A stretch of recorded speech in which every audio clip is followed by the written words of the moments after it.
Hello and welcome everyone to the fifth and final evening of this five-part series on We Are One. And I'm very excited about this evening. We have this dynamic, vivacious, charismatic guest. And so what I'm going to do before we get going with Isa is I'm going to pray us in, or at least invoke us, allow us to unite together in consciousness to just transcend the distance and the time. So I allow you to just open your heart and feel that wonderful vibration of life and love. For truly there is a wisdom that guides the universe, that is the intelligence that is moving through this time together. And I know right now that our guest this evening, Isa, is just inspired from that spirit, bringing forth that wisdom that is waiting to be heard by those of us that are listening. So excited and open to the gifts of the divine that are about to be revealed here in this next hour. We go forth ready to receive. And so it is. Amen. All right. Well, here we go. What our guest this evening was introduced to me by one of our previous guests, Pastor Bill Harmon. But first, what Pastor Bill said is this guy's dad is amazing. You know, his dad was a professional tennis player, ranked like in the top 10 in the world. And when he retired, he moved to India to be one of the first devotees to Sai Baba.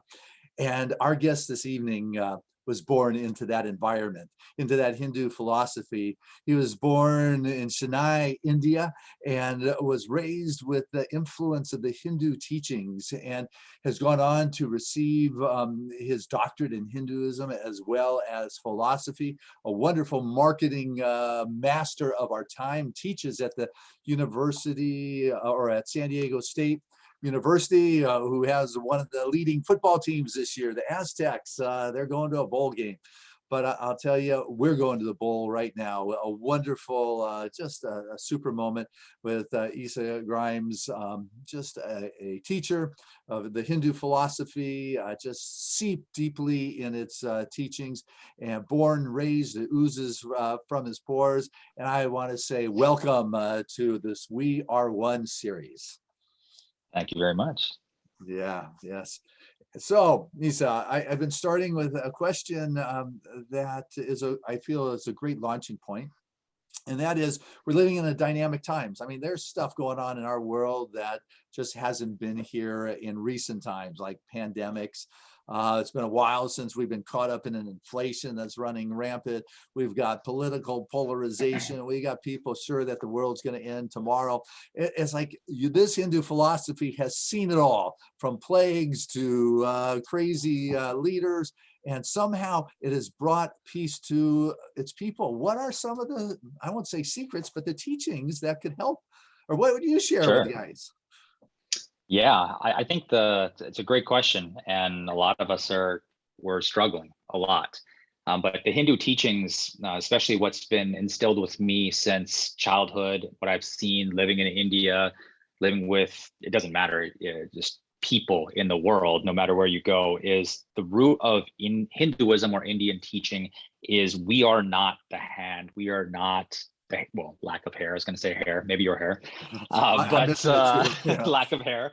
We are not any of that, because you can, not that I want to cut off my hand, but you can cut off your hand and I'm still myself. I'm still this person. I can have, I mean, let's even go as far as I can have a sex change. I'm still me, the consciousness, everything is still here. We are able to do that. So the root of it is, yes, COVID hit February or March of last year, but what I try to tell even my children, people around me, and including myself, is everything changes, as you said, from thousands of years ago till now, and it will change again. And in another 100 years, yes, this will be history, but that doesn't mean, that doesn't make up who you are. What is, inside you, the stillness, the calmness, that you are not the body, the soul, the body and the mind, you are something greater, the Atman, or the soul of what we call it, that's really the crucial piece of it. So it's, we practice and we have pujas and festivals and so many other things in a kind of an Indian tradition that we try to get back in touch with. We are not this physical body, but we are something else. We are the enlightened being.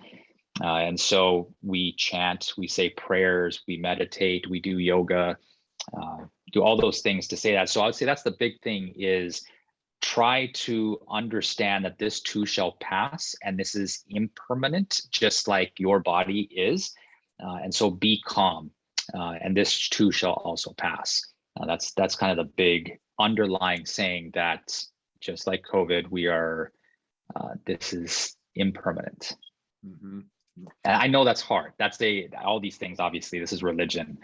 This is very hard to, you say something, it seems so easy, but the practice of being still, focusing on, even just one thought and your breath and everything else that you hear of now, it's the first step towards that.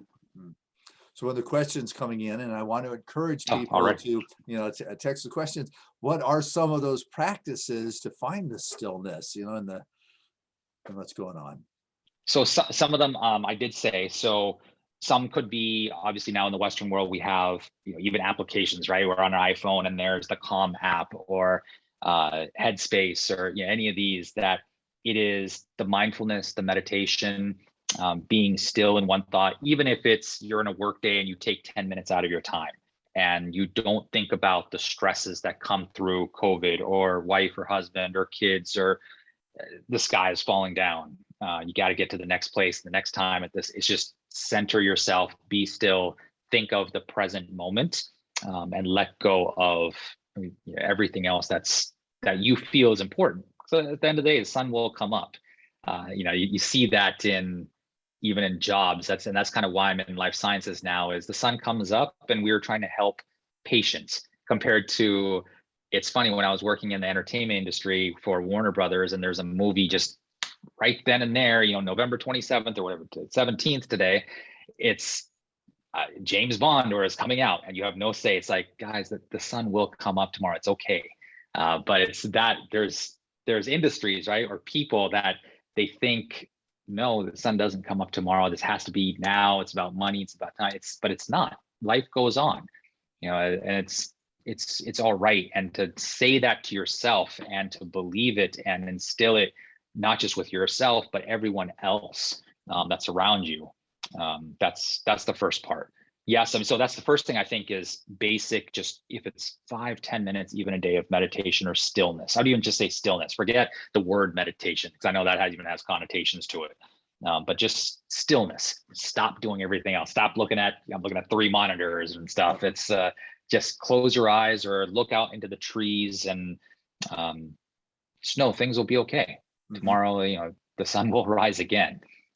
We do have, I said, there's many festivals in India. We just had Diwali last week, which is a festival of lights, bringing, and it's, yes, you see the lights come out, but it's shunning and getting rid of the darkness in your world. And the Kali and Durga, and going really into Indian philosophy. But the Indian philosophy has more festivals than any other. We do. It's holidays and festivals. Yes. We so are that's closed for every and a lot of food. We love our sweets. We love our foods. So yes, in Diwali, you'll have the arrangement of every single type of food. And what's great is, if you're in Chennai, where I'm from, in the southeast of India, there are certain types of the way we practice Diwali with its certain sweets. And if you're up in Kashmir or Punjab or somewhere, it's almost completely different. And that's something with India. It's very unique. Every state is very, very unique in not only how they represent themselves as an individual, but also the religion. It's almost like 16 different, or however many states now we have, 20 something. It's that many different forms of religion and languages and culture, and that tradition is really rich. Yeah, compared to, here you go to Texas, you go to New Jersey, where it's still the same. It's like our weather in California. You got to pay attention, and you'll notice a difference. If you're looking, hey, what would be the highest, holiest holiday in the Hindu religion? The one that's practiced the most for sure is Diwali. But holiest, so that is a loaded question, because it depends on what. Number one, there's a caste for it, and it still plays a big part, which like it or not, it does, especially in India. And we got Then them here in within America, that, you know, we got them here in America. And then within that, and why I'm mentioning castes is even within, so I'm a Tamil Brahmin Iyer. So what that means to the layperson is Brahmin meaning priest of the priest caste, and Iyer meaning one that worships Shiva lineage, not Vishnu, which is the Iyengars. So even well, what's the within that, difference there between is, Vishnu and Shiva, as you're explaining? so we'd say there's three forms after the Atman or Brahman, which is the one eternal, the one eternal soul, or I want to say God, but it's not even right. Then there's three, so it's the selfless or formless version of God. That's Brahman. Then through that, if he takes a manifestation, the three different manifestations he takes, which is form, is Shiva, Vishnu, and Brahma, the creator, the destroyer, preserver. So Shiva, destroyer, but that doesn't mean destroy as like kill. It is destroyer to bring life coming back. Where there is destruction, there is life that comes back. Then the preserver, which is Vishnu, and then Brahma, the creator of life. So it is, you can see it's that cycle of birth, rebirth, or birth, death, and then the in-between stages of that. So that, going back to your question, for me, as it's like there's anything to do with Ganesha, which is Shiva's son, or Shiva is going to be the number one, like not holiday, but even just practice festival that's out there. So Ganesha Chaturthi, which just happened kind of recently, we pray and give respect to Ganesha to remove obstacles, to enlighten us with wisdom, to just as I said, most of it is like taking away the obstacles in our life to invoke the intelligence, the wisdom, the health for a renewed coming year. So that's Shivaratri that's another big one that it's always been celebrated at in our family, because that's evoking Shiva time. So that question of yours, if I ask my friends or someone who's of a different caste or a different, practicing to a different god or sect, then they will say a different answer. And then again, it'll be even, if you're in Bombay, Ganesha's, that's the end all say all. You have more, more Ganesha temples. Indeed. So that's a hard question to answer. But so I guess another question for you that just came in that goes with it. It says, so do different gods handle different areas of life? And then do you pray to gods? Yeah. So I do pray to gods, and I actually even teach I have a 3-year-old son and a 5-year-old son, and they know a lot of chants, mantras, prayers, you can say. And my wife even tells me, because she doesn't know these. And so as being part of the Brahmin caste at a very young age, we're taught all this. And so she says, you're teaching them all this and they can recite, 10 different, chants at the age of 5, right? Or 3, they have no clue what they're saying. And she's like, why? If they don't even understand, I'm like, they're too young right now. Let them say it. Eventually, when they come of age to understand what they're saying, because even the word enlightenment or give me the consciousness, those words don't resonate to a 3-year-old. So right now, it's when they say something, it's very cute, and I record it. But so we do pray. And the first part of your question is, do we pray for different things for different gods, correct? Yeah, it asks, do different gods handle different areas of? Yes. So I said with Ganesha, yes, they do. So Ganesha, remover of obstacles, being one of them. And they have different names for like Vakratundaya or Ekadantaya. So Ekadantaya, Eka is one, Dantaya, the tusked one. So one tusked one, but that's Ganesha. So all the names, but they represent a form of like, what does it mean? So when you say a chant like Om Ekadantaya Vidmahe Vakratundaya Dhimahi, it's you're evoking the god there, and you're saying almost features of him, oh Lord, the one tusked one, please enlighten me. It's like, so you're saying the name, and he has thousands of names. Every one of these gods have thousands of names. But yes, and I will say, as I went through, especially school, I would be worshiping Saraswati, which is the goddess of knowledge, before every test. And okay, what's the name of that one? you Saraswati, and or interview for a job. I still do it. It could be, I don't know. Maybe it's just, I believe and it happens, or you can say, I was prepared and I studied. I don't know, and you never know. But I still do believe in, if you pray to a certain god or goddess, like Saraswati is knowledge, book knowledge, work knowledge. Lakshmi is probably one that you want to know. That is, yeah, we got her at home. Giver of wealth. There you go. And also it means not only giver, but also making sure money stays within the family, and in your house. So, because there are people that you can win the lotto and next thing you know, it's gone, right? So it's also keeping it. So yes, there is a god or goddess for different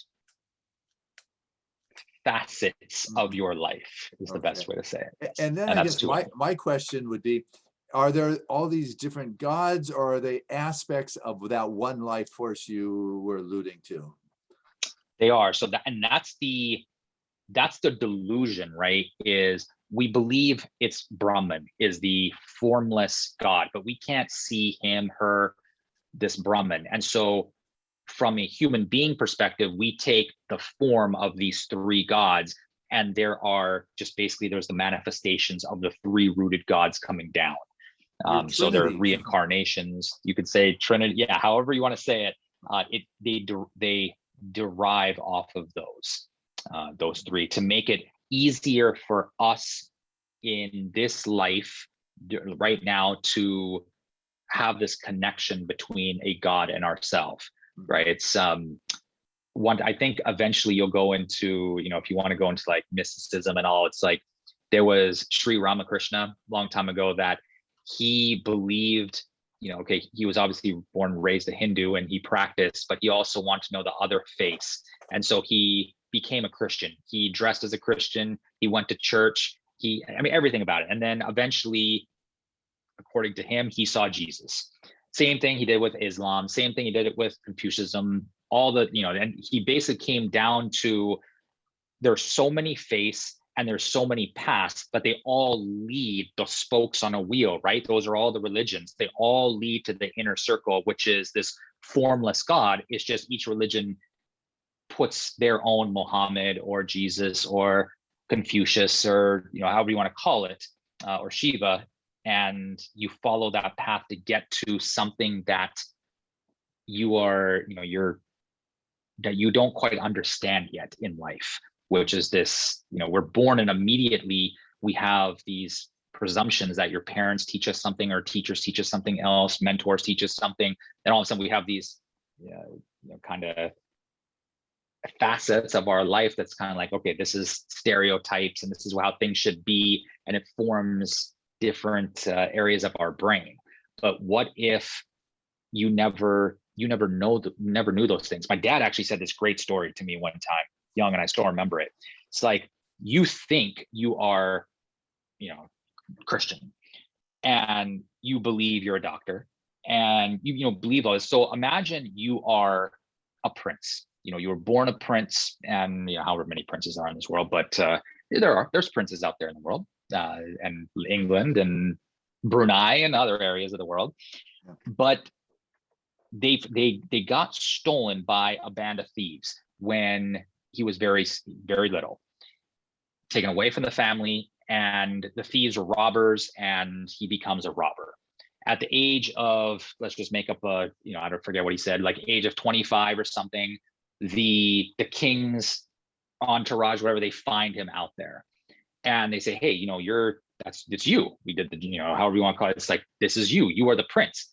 So who exactly are you? Was that prince who was birthright a prince, or is he now a robber? Or whose parents? Like, it's that you are God. Along the path of being born, you go through hey, I am Isha. Well, I can go to the courthouse tomorrow and say I'm Christian, right? I can do that. So who am I? Am I really Isha? No. I'm a male. Well, I can go get a sex change tomorrow. I'm a female. So am I a female? So it's like you start breaking down book knowledge, what people have told you, but there's an underlying you are God, right? Just the same analogy on he was a prince. No matter how you slice and dice that, he was a prince. You can go out and be a robber, get stolen this way, that way. But at the end of the day, you prove, hey, your DNA shows you were this person born from a king and a queen. So it was always cool to hear that when I was really small hearing it. But don't let anyone else tell you what you are, right? That's within you. And you have to find that no matter what faith you believe in. That's not even just Hinduism, but that was a Hindu story that really reverberated or resonated with me at the time. I love that. And I also got a kick out of when you got in trouble, your dad would sit down and give you the whole spiritual philosophy. Oh, man. What tough punishment, huh? I was that boy at 9 years old. I know I was telling you that's just, most kids, you get your Nintendo taken away or a bicycle or something. And for me, it was, come here, sit down on the couch, and we're going to have an hour discussion on the Mahabharata, scene, verse 1, scene 16, whatever. I'm just like, what, are you kidding me? As a 9-year-old, that is 12-year-old, that's true punishment. But it was things I remember. One of the first ones I ever had, I was in Canada, probably 8 years old. And I told my dad, he asked me to do something. I said, why? We all done it, right? Everyone, doesn't matter, boy or girl, you back talk to your mom or dad at some point saying why, or no, you do it or something. And so he brought along, he didn't get mad. He brought this, come sit down. In the Mahabharata, they're the Pandavas, which are the 5 main good characters of the novel, or epic. And Arjuna, who is taught by Drona to be the best archer in the world. And there's this other boy named Ekalavya who practices by himself in the forest. And he was able to shoot an arrow so precisely through, it was like a wolf's mouth, like his throat and mouth, that they found, they're like, Arjuna all of a sudden was like, I thought I was the best archer in the world. What is this? So they go to Ekalavya, and he has a shrine of Drona, the teacher there, and who Drona's never met. And so he says at the time, it's like, who are you? And he's like, I am your humble student. I'm your servant. It's like, I don't know who you are, like, but I do. You have taught me through my visions, through teachings, through everything I've seen, and he's basically the best archer. And so Drona thinks about this, and he's like, well, all right, if you really are my student, cut off your right thumb. And he knows right there, right? If they're almost equal, you cut off your right thumb, you can't shoot an arrow anymore with a bow and arrow. So obviously then Arjuna would be the best, but it also shows, are you really my disciple? Without saying why, without saying how high, without saying anything else, he takes out his sword, goes, vroom, vroom, chops, and puts it into a little napkin, gives it to him, and says, here you are, my guru. And so it showed when a master, a guru, a father, a mother, someone says to do something and you say jump, you don't say why, you say how high, type of thing. It was the first teaching I ever received. I hated it. I mean, now it sounds cool. I don't talk about this. But yeah, I mean, Dad, don't make me cut off my finger. Like, you know what? Come here. But those, right? So I know the Mahabharata in and out. I know the Ramayana in and out. It's like, it's cool to know this stuff now, but there's underlying meanings to it that I appreciate 40 years later. But the same, but that was my upbringing, and that's why I kind of know what I know. Yeah. Well, I mean, you were truly blessed. You were, raised as a world citizen for sure. And but what was it like to, to be young and to watch Sai Baba and the amazing miracles that took place? You mean, talk about devotees would have done anything for him, and I mean, all sorts of people. So my dad is full-on American white, coming from the British side, and as I said, he was a professional tennis player, top 10 in the nation, And he gave it up one day because he was on just like a chair like this after a tennis match. And he had this vision that there was this man and he didn't know who it was. And it called to, you need to go to India. So eventually he made his way to Europe for a summer, and he was kind of a C student in school at the time with like no calling except tennis. And so his grandfather said, I'll give you an all paid trip to Europe this summer. And afterward, you come back and you're either going to get A's and B's or you're cut off from us. And so he went off and he didn't care for Europe so much. He rented one of those Volkswagen vans or whatever those were back in the 60s and or so. And so he went all the way from Eastern Europe through all the way down to Afghanistan, Pakistan, all the way down to India, fell in love with it, gave up everything, called his parents, and two white parents back in the late 60s or something, they freaked out. And they said, you do this, you're cut off. And he said, fine. So he kind of lived like a monk. He lived under a tree, kind of begged for his food, study, and eventually he met the guy in his vision, which was Satya Sai Baba. And at that time in Puttaparthi, that he had maybe less than 100 followers for sure, which is crazy now. This guy's got tens of millions, but probably under 100 is what he said at the time. And eventually Baba's the one that told him, after years of being with him, go to Chennai, get your PhD, and kind of your life will be set.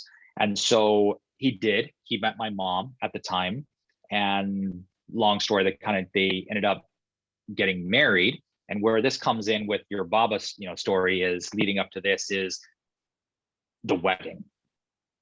Dad calls up his parents and says, I'm marrying this Indian woman, South Indian, whatever, you need to come. And they're like, we ain't going to India. So they finally ended up coming to India. And my parents wanted Baba's blessing. And so they went to Puttaparthi, and my grandmother and grandfather's no more now. But it was hilarious because as gifts, they were all there. They came, they asked for blessings for getting married. My grandmother and grandfather are right there. And he's asking and doing stuff with, he waves his hand, produces vibhuti, and out of nowhere comes ash. Two white folks that are just like, what just happened right here, right? And then he asked my dad, what is your favorite, obviously I'm not born, so this is all stories, but he asked, what is my dad's favorite scent? And he said sandalwood.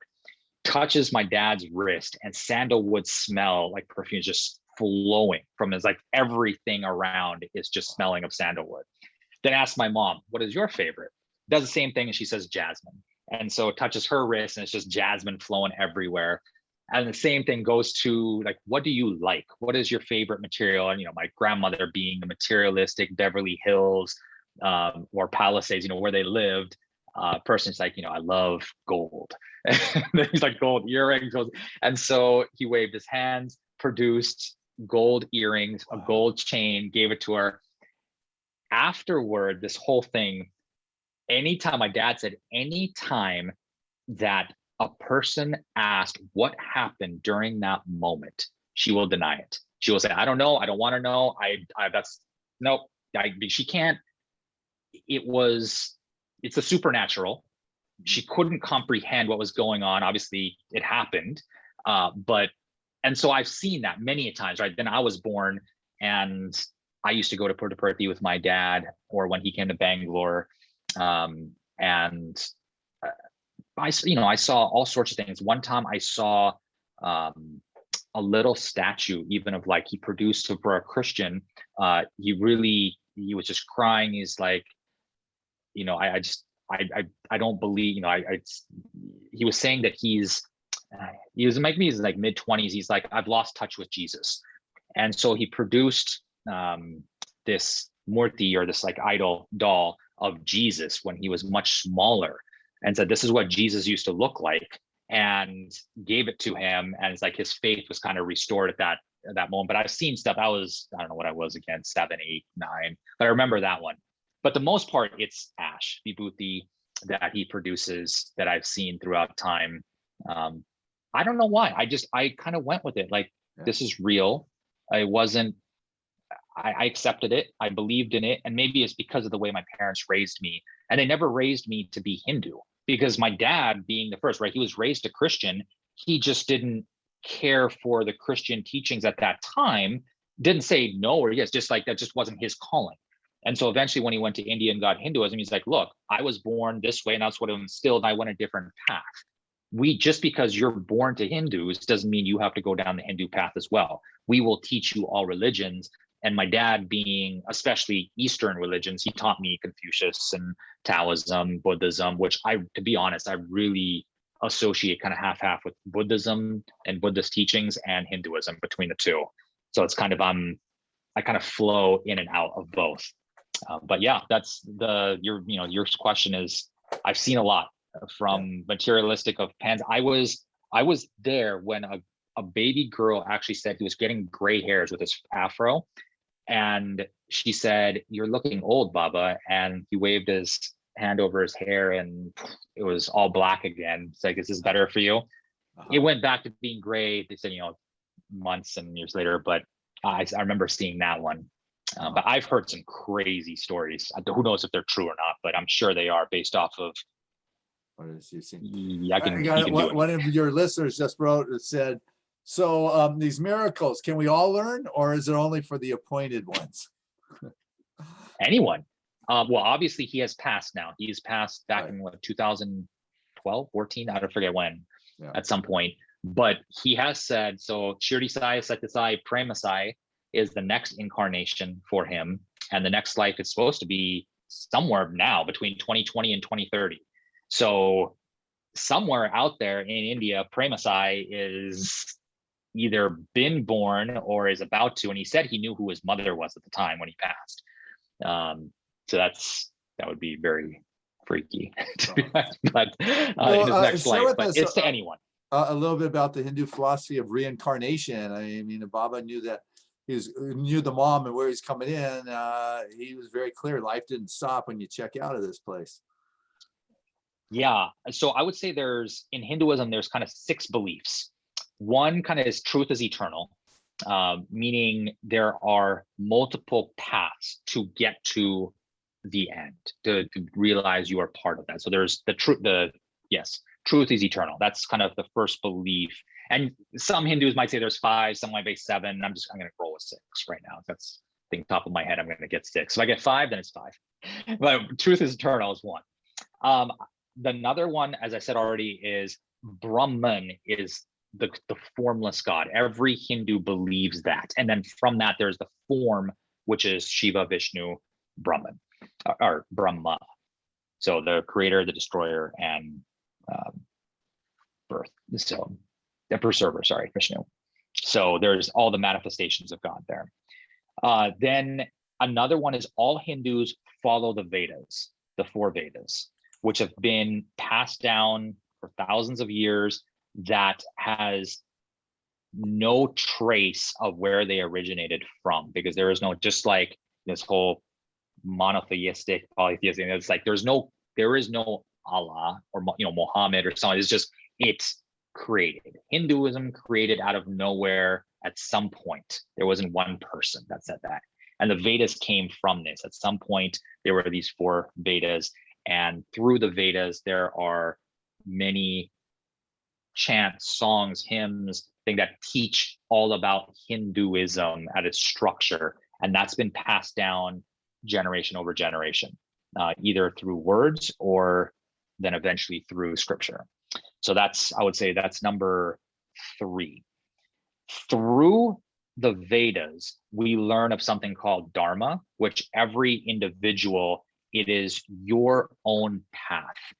And what that means is we have our own, like I was meant to be a father. My role that is also to be a husband, is also to be a teacher, is also to be worker, coworker, boss, so on and so forth. That's your own path. And the path, and I think this is why, look at it like this. So I just taught this Hinduism class to Bill's high school, right? And they asked me this question and they looked it up. Why? Like, look up the divorce rate in America. It's astronomical, right? Look up the divorce rate in India. I'm not saying they're happy. I mean, that's not where this is going. Look at the divorce rate. It is astronomically low. A lot of it is because they understand the roles. If the woman goes out and works and comes back, or the man goes out, works and comes back, somebody takes care of the kids in the family, someone cooks in the family, and you don't even hear, you see the households, right? Like, oh my God, you didn't do the freaking dishes, you did this and that and the other, and there's war. There is no war like that in India because you know your role, you know your Dharma, you know what you're meant to do. Going into every situation, from a student all the way to death, grandfather, grandmother, so on.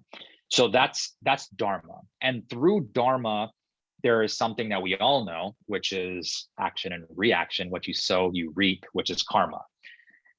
So through your life of what the different stages that we have, there is this reincarnation of, if I'm a good human being, eventually you will be born closer and closer and closer towards understanding that I am one and the same as the soul, nice. Brahman, and whatever you want to call it in any religion, and you become one to God. Or the opposite, you're a beggar, you're a killer, you're a robber, you're a rapist, you're all the way back, you work your way backwards. But that's the cycle of birth and rebirth through action and reaction through the stages of your Dharma. So I think that's 5 that I said. And then the 6 obviously would be moksha, which is liberation, which I'm saying right now, which is the attainment of one with God, however you want to slice that. That's the end game of reincarnation. What the Buddha did, what you can say Baba, all the other saints, avatars, so on. Nice. I like that. Each incarnation moves you closer to the one. But that's like an irreconcilable difference between West and Eastern, because you guys are good to, I'm going to merge into the one. It may take a lot of lives to get there. But, I think the Western likes to keep their individuality, and I'll be my own little demigod, and be a lot of us running the universe. So that's absolutely. I think it's hard in the West for people to give up their differentiation, their personality, their individuality, and but that ultimate, the ray back into the sun or the drop into the water. So it's you got it. Good, beautiful. Hey, here's a question that came in. What is the purpose and reason for altars and or the offerings?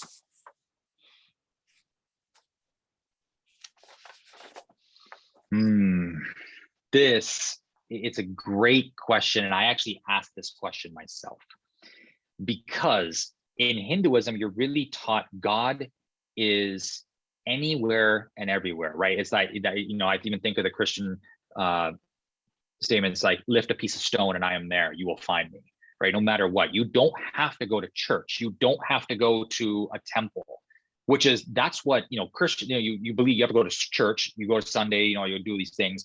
In Hinduism, we believe you don't have to go to temple, yet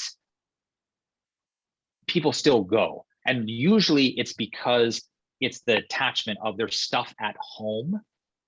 There is, there's the kids, there's the materialistic, there's the Western way of life that goes through it. So the altar came in because you don't have to go somewhere else, right? God, he's not just, in a temple or a mosque or a church or somewhere. He's right here with us right now, even in this conversation. He's, right beside us. So, I have a little Ganesha right there, and I have an altar downstairs. It's because you want God in your home and you can pray to him because he is here with you. You will see many Indians have a Ganesha or a Subramanyam or Shiva, someone on their dashboard of their car to invoke and protect you and to worship wherever you go. And that's the reasoning for that. So the altar, that's why it's my mom will do that no matter what. She will, no matter where she is, even if she's in a hotel, then she'll take 2 or 3 different Murtis or statues, dolls, and put it in the hotel, and then she can pray right there because God was right there. And so that's the reasoning for the altar with what you believe in right there. And we have a physical version, right? Like that, because we cannot even comprehend what the formless is. So we need the form version of God to be, we can relate to that. So that's really the big reason for the altar. The second portion of that question was here, I got buried here. So, and what about the offerings? Why? What are they? You know, I remember going through. Everyone is a little bit different. It's all the food to the temples, and then they'd leave, and the monkeys would come eat it all. Fruits. Well, we believe very much in animals are part of, animals are part of the reincarnation and life. So we do believe that eventually a monkey and cows and will then eventually become next in life, next to all the way into moksha. So they're part of that. And every god has an animal associated to them. That is their vehicle, you can say. So Shiva one temple in India, they wouldn't let me in, but they let the cows walk in. And I was like, Shiva has Nandi, which is the bull or the or the cow. Yeah, so that's Shiva. You have a peacock for Subramanyam. You have, there are stories for everyone. Obviously, Ganesha's is the mouse. So the elephant has the mouse as the vehicle. I remember the monkey story about Hama. Who's the monkey god? Oh, Hanuman. Hanuman. Yeah, that's the story. It's like a lot of books. I thought I'd never end that one. That's the Ramayana. Yeah, oh yeah. That's that's a large epic. It's a great epic. Great to tell them. If you have kids, it'll eat up. I wouldn't even say hours. It'll eat up months of time. So that's the good news there. But that's why the animals. And there's even Ramana Maharshi, a saint in South India. He was able to speak to animals and so there is this connection to animals in Hinduism in India. The fruits, there's fruits, obviously rose petals and flowers, but that's kind of a common throughout almost many religions. But milk is one. Ganesha loves milk. And there's been many times, especially there's one in Mumbai, India, that he drinks milk on a Ganesha Chaturthi day. You literally, and it's been seen, you can YouTube it, and you'll see that like literally they're pouring the milk, worshiping to Ganesha, and it's just disappearing. And there's no veils, no nothing. It's a Sai Baba. It's a real deal. So there's reasonings for certain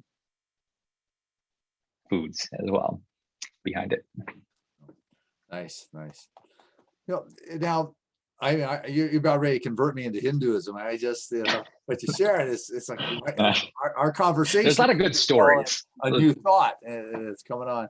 So, but what is the high side or the mystical side of the religion, of the philosophy? I mean, everybody's working all these years to, I don't know, merge back with the one, I guess. What is that out picture in? Your great avatars. What is it that their sense of connection? What about the mystical side of Hinduism? I'm not. This is a hard question. I'm trying to figure out what angle you're going, because there's certain people believe yoga in itself and the stillness of mind, all that. That's a mystical side. And there's the chakras, and you're trying to have, Western would say, hallucinations, or there's that mystical side of, oh my God, out of body experience, right? So I don't know, is that what you mean? Or I just, is it producing the Sai Baba, lingams and ash? That's a mystical side of it. Yeah. I guess, for me, I was just going, is that, and you were talking all over, it's about reconnecting, with the one, and it's in that places where the healing takes place, and in the sense of, making a difference and changing. It's, that sense of immortality. It's that sense of allness. It's who sees me sees the one that sent me kind of conversation. And so, I think you've been talking about it all night, actually. Just that's that was my own. That's where I'm going. Like, I think I've hit on this, but I think you have to. I think you're right there with it. So anyway, but I see some of the background wants to add its 2 cents worth. Yes, my dog. It's a zoo here. I have a dog. I have a cat. I have 2 kids. I would say the wife, but she would say I have there, right? Didn't the in-laws come to visit about what did you say, a year and a half ago? 22 months ago. 22 months ago, but who's counting? Yeah, that's right. Yes, they usually go back to India. They stay with us for 4 months. They go back to India, but COVID obviously hit, and it was really bad in India, so they haven't left. And my parents haven't come here. They've been in Chennai, so I'm actually going to Chennai in 3 weeks, and then see my parents for the first time in almost 2 years, and then I'm not sure when the in-laws are leaving yet. So well, that's for a tale to be told. Oh wow. So, and so what? Maybe if there was one more question coming in. Otherwise, you can maybe go to a chant or your style of prayer. I like to work on wrapping up the evenings with a sense of just experiencing what it is that with the Hindu approach to connecting, with that one, that infinite, that unformed something. What is it that you do to calm the mind, to enter into the stillness? Chant, whatever it is. You want to do that right now, or was there one last question? You know what? No, I was hoping one more question would come in, which is why I was extending the question. But they're coming into the other room. So if they don't run it in here within the next 30 seconds, you can just go take us to that deeper place. Sure. So I will do at least 2. I'll just do one short prayer and then one kind of they're both kind of on the shorter. I mean, the long ones, if I do the Vishnu Sahasranam or Shri Guru Gita, it'll take me 45 minutes. Yeah, maybe 162 stanzas.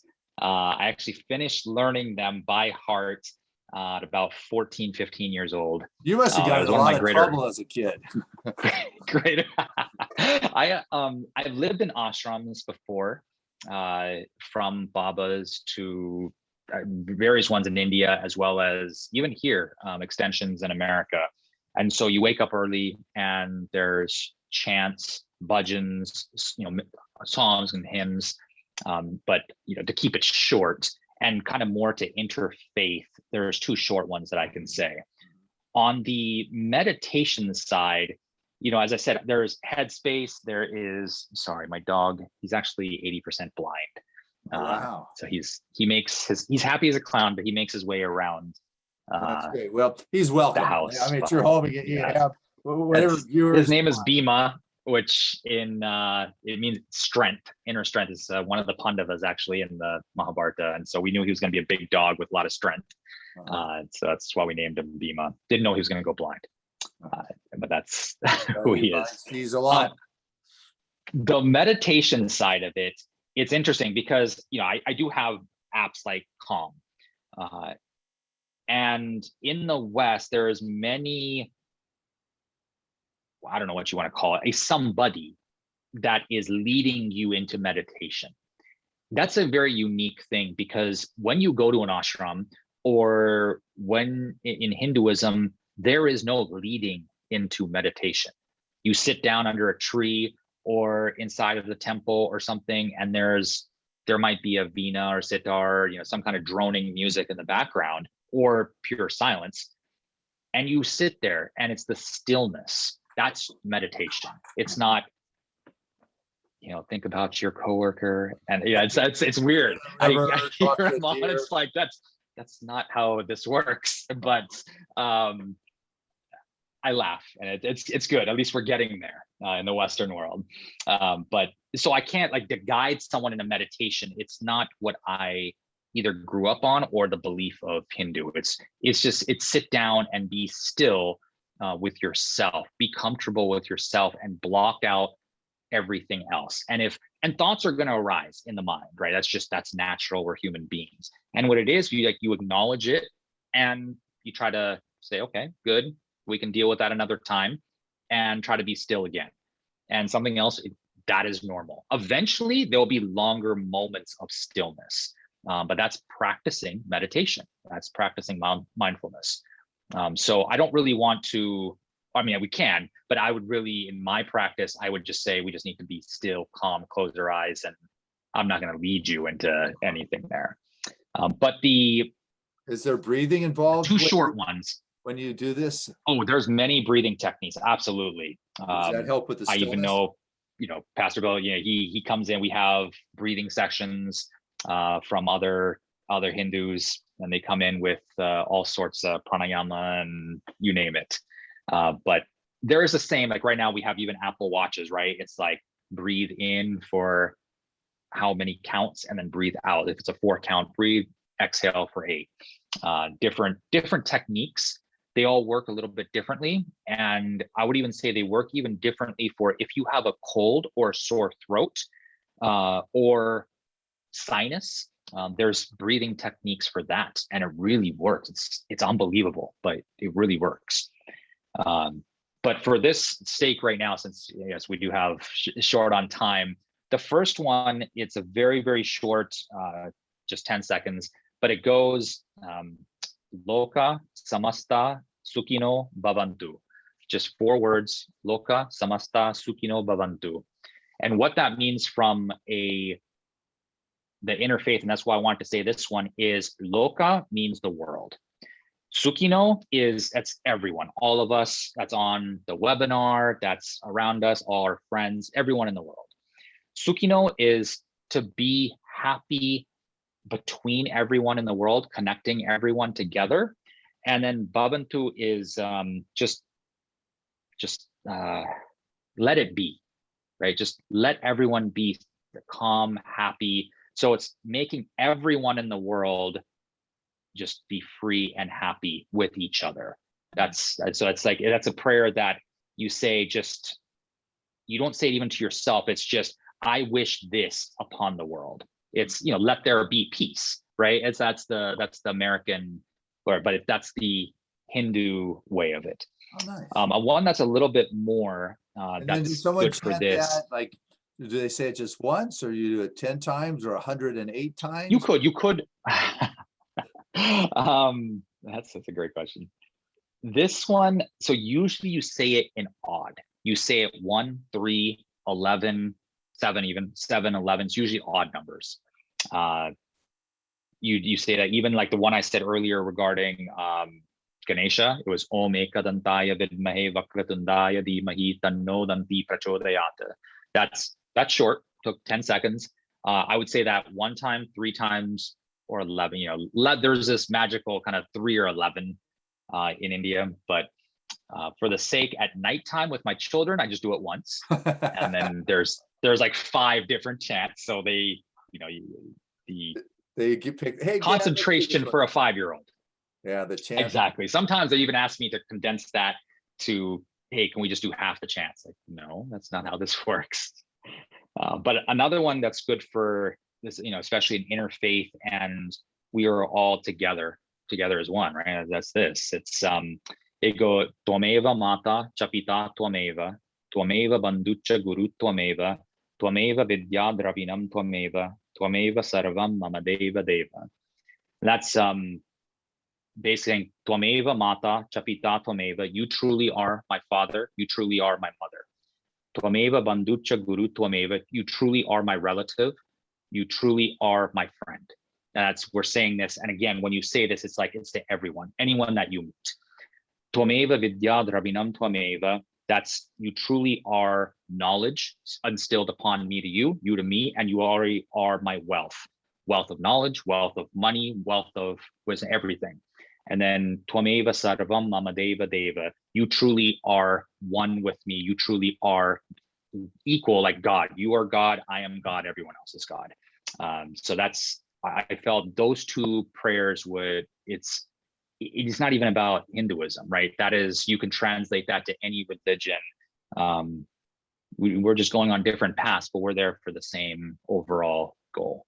And that's to find oneself, to find who this God is, to be one with him or her, however you want to call that. And we just go about it different ways. So those are the two that hopefully that was good. But I say that every day. That my 5-year-old and 3-year-olds know those two, among others. I want them to know that, right? That's the beginning. If you can't love each other, you can't love yourself, then there's no point. It's, don't say, oh, hey, I need money, Lakshmi, or I need this. All that's like, first there needs to be the basic. Wow. Well, thank you. Your kids are blessed to be growing up in such a home where there is that connection, as well as like you, a world citizen, to be able to experience the cultures. And it'll be exciting for them to be able to get over to India or back over to India once things open up, so they can have some of that worldly experience and recognize what it's like not to have instant internet to keep them engaged. I have to actually call them after this and said I did this, number one, and 2, just, hey, are you existing? Because right now it's monsoon season in Chennai and Bangalore in the south, and unless you know Indian rains, it's not anything like it is here. It's a month straight, right, of a car's worth of water is going through. Like, everything shuts down. Crazy. Yeah, we don't. We think, and we're looking for a couple of droplets of rain in California. Well, I think the Northwest would be happy to send some our way, so that's it. Indeed. Anyway, Isa, thank you so much. I know your schedule is extremely business, and your wife, it's been a pleasure here, and it's actually her fault that you're here because her relationship with Pastor Bill. So you can let her. Absolutely. But I know she's watching the children tonight, so you could be with us. And the demand upon your time, I know, is huge with your with the work, with your students, so with your teachings, with your coaching, tennis, even some, I think. So anyway, bless you for finding a time out with us. And I found it extremely enlightening. I'm very excited, more excited about Hinduism, and I understand it personally clearer about the many gods aspect of the one. And it's just, you align with the consciousness of what you need in that moment, and to have something reflect that can be so valuable. So thank you, for your time. May your world continue to be healthy, and your family healthy and prosper, and look forward to our paths crossing again. You're a good one. And absolutely. Anytime. Pleasure. You be well. Take care. Thank you. Those of you at home, hey, I love you. Thanks for hanging out with us for these 5 weeks. And my goodness, tonight exceeded expectations. Isa Grimes, bless you. Be well. Thank you. All right, everyone.